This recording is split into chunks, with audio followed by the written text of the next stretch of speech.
Hi, this is Dan from tinyhouseproject.wordpress.com. Just wrapping up day 4 of our tiny house build.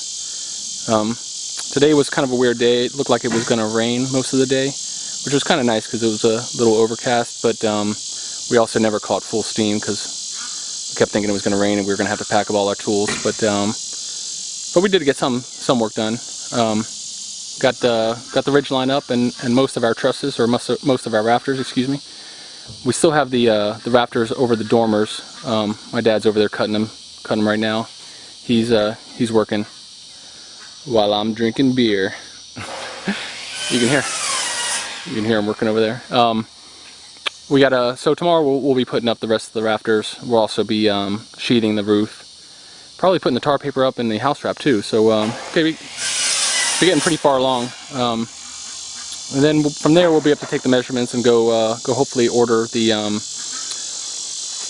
roofing and put that on next week. I don't think you know, the last time I ordered roofing, it only took a couple days to get it together. So hopefully we'll have the same experience here and we can put that on tomorrow. I'd like to have that done before I leave for the 2 weeks, because then I'll feel a little bit more comfortable about it being weather sealed, especially with the house wrap. If I don't cut the holes for the windows, you know, it should be pretty weather tight.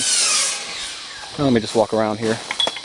Try not to kill myself while I'm walking over a bunch of trash and everything. Our supply pile is diminished quite a bit. Here's my dad, still working. Slave driver Dan is making them still work. See, we got some bracing on here. We had to square up the walls. As you're putting the you know, when you first do the framing, it's pretty shaky, but as you start putting the plywood on, it becomes more and more stable. And once you put the plywood on the roof, it's really going to become stable. So you want to make sure it's square before you do any of that work. You can see he's got his little production center set up for cutting the rafters. He makes one cut, and then he sets up the saw for the next cut, and goes through and does all of them. So it's a real efficient way to get all the rafters done. Alright, well that's about it for today. I think tomorrow it's going to look like a real house. I keep saying that every time I see it, it looks a little bit more and more like a house, but I think once the roof is done, or at least the sheathing, and it's all framed in, I think getting a view from the inside, it'll be, you know, you'll get a better feel for it.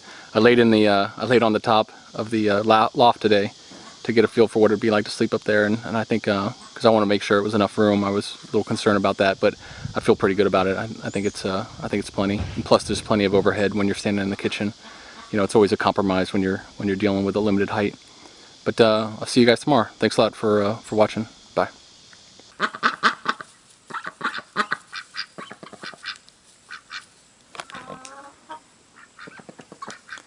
It's the rooster you got to worry about. He'll attack you when you're not looking. It's nothing like building a tiny house under the constant threat of a rooster.